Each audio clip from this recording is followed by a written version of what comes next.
Alright guys, in today's tutorial I'm going to tell you how to make guides in Adobe Photoshop.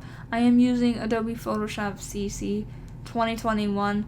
I'm going to tell you first how to make guides in exact locations. The easiest way to do this is to go to View and then down to New Guide, and you can either have it as horizontal or vertical, and then you just type in the location. So if I type 500, a guide will appear. You can also do that for horizontal, same way. Go to View and then down to New Guide. Make sure you have horizontal checked. I guess it's not really a check, it's a radial thing, but whatever. Type in the location and it'll appear. The second way to make guides, this one isn't as exact, is to use your ruler. You can get to the ruler you can get it to show by going to View and then down to Ruler. If you want to use the shortcut keys on a PC, it's Control R. So if you hit Control R and you don't have it, it'll show it. If you hit Control R, when you have it showing, it'll hide it. I believe it's Command R on a Mac.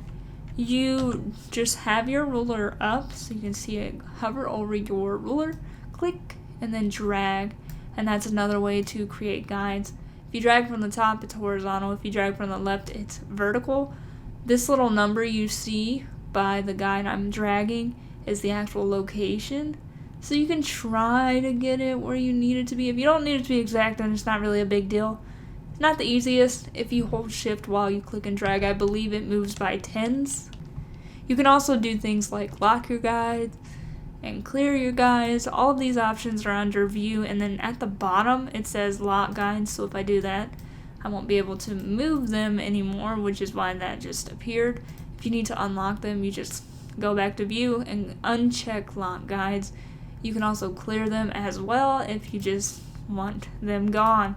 If you need to clear a guide but you don't want to clear every guide, you can have a guide. You just drag it back into the ruler and then it will disappear.